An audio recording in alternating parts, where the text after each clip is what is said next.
আসলে বাংলাদেশে নারীদের জন্য আইনটা যত সহজ, পুরুষদের জন্য যদি অতটা সহজ হতো তাহলে আসলে এরকম হয়রানির শিকার হওয়া লাগতো না। যে বলা মাত্রই নারী নির্যাতনের মামলা নিয়ে নিচ্ছে, যে বলা মাত্রই ধর্ষণের মামলা নিয়ে নিচ্ছে, যে বলা মাত্রই কি পর্নোগ্রাফির মামলা নিয়ে নিচ্ছে। কেন ভাই, এরকম কেন হবে? হ্যাঁ, মামলা যদি কোনোদিন কেউ বলে যে খুনের মামলা খাইছি, যারা খুনের মামলা নিয়ে জেলে যায় তাদের একটা আলাদা সম্মান আছে, কিন্তু এই সমস্ত লজ্জাজনক চকি ভাঙ্গা আইনের মামলা খেয়ে তো ভাই জেলে যাওয়ার জন্য আসলে ঢাকা শহরে আসছিলাম না। হ্যাঁ, ইন্ডিয়া পড়ালেখা করতাম, ওখান থেকে কেন যে ঢাকায় আসছিলাম, এরকম মামলার সম্মুখীন হইতে হচ্ছে এখন আর কি। আচ্ছা, সিম্পল বিষয় বোঝেন, আমি কি দেখতে খারাপ? তাহলে কোন নারী আছে যে আমাকে মানে প্রলোভন দেখায় তার ফাঁদে ফেলবে? মানে কিসের প্রলোভন দেখাবে? আমার টাকা পয়সার অভাব আছে না আমার কোনো কিছুর অভাব আছে? আমার কোনো কিছুর অভাব নেই।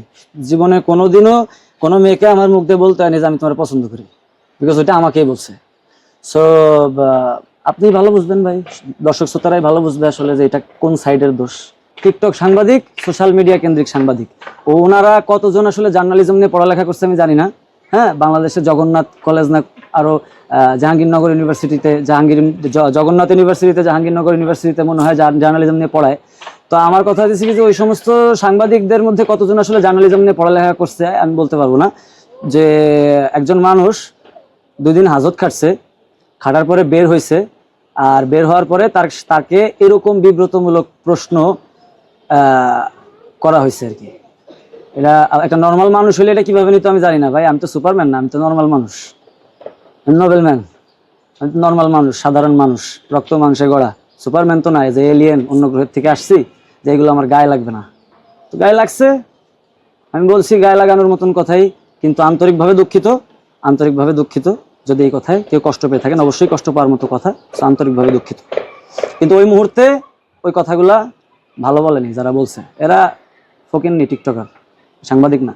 যেহেতু আমি একজন কণ্ঠশিল্পী হয়ে গেছি, মানুষ আমাকে বানাইছে কণ্ঠশিল্পী, তো এই জায়গাটা আমার জন্য খুব ইম্পর্টেন্ট একটা জায়গা, যে আমার পারিশ্রমিক নেওয়ার পরে আমি আসলে পরিশ্রমটা করার জন্য স্পটে যাচ্ছি কি যাচ্ছি না, এটা খুবই ইম্পর্টেন্ট একটা জায়গা। তো আমি ভাই জীবনে এরকম ঘটনা অনলি একবারই ঘটছে।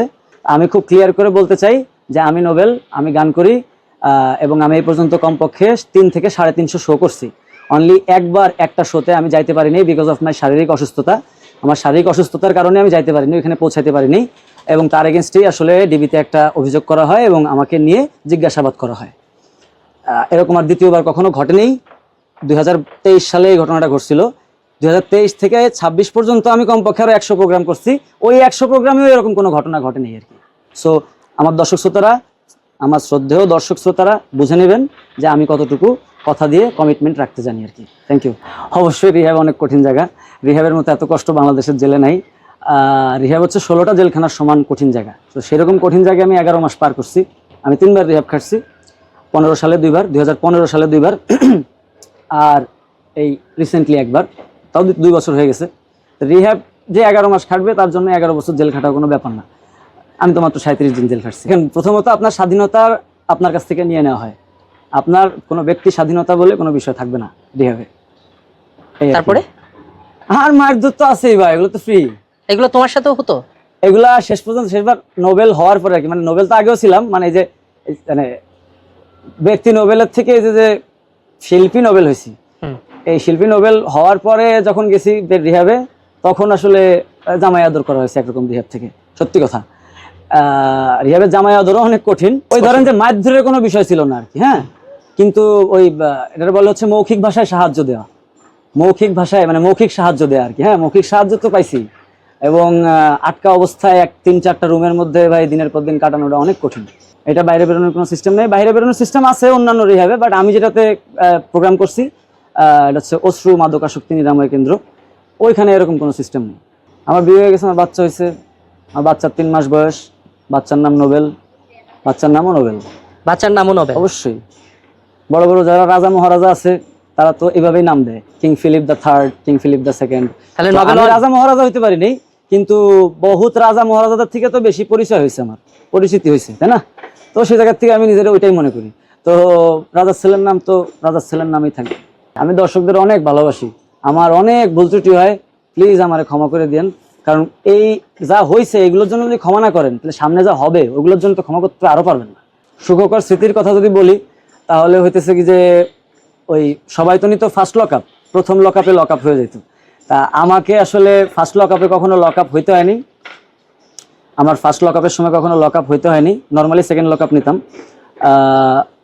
তো একবার সেকেন্ড লক আপের সময়, সেকেন্ড লক আপের আগ দিয়ে আমি আর কি এই চুলে শুকানোর জন্য ওই গামছা বাঁধছি আর কি, বেঁধে একটা লুঙ্গি পরছি আর হচ্ছে যে একটা ফুতোয়া পরা, বসে বসে একটা সিসি ক্যামেরার সামনে একটা সিগারেট ধরে গান গাইতেছি।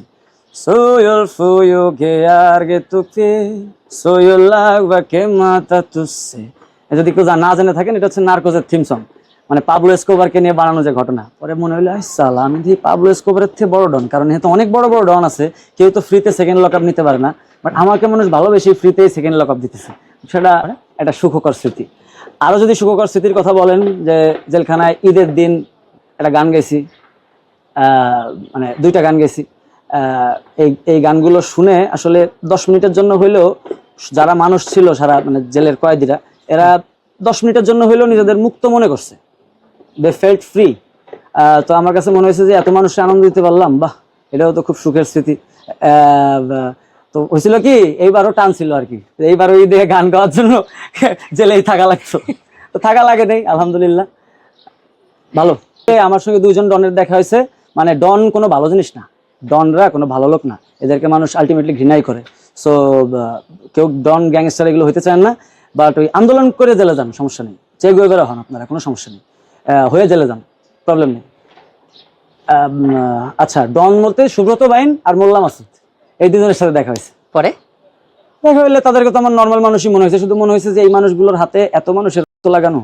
ভাই আমি পিসির থেকে কিনে খাইছি ভাই সবকিছু, আমার ভাই ব্রাদার আছে যারা আমাকে জেলে টাকা পাঠাইতো, পিসি কার্ডে টাকা পাঠাইতো, আমি সবকিছুই কিনে খাইছি পিসির থেকে, প্রিজনার্স ক্যান্টিন যেটা, আমার কোনো সমস্যা হয়নি, আমি 3 বেলা পোলাও খাইছি।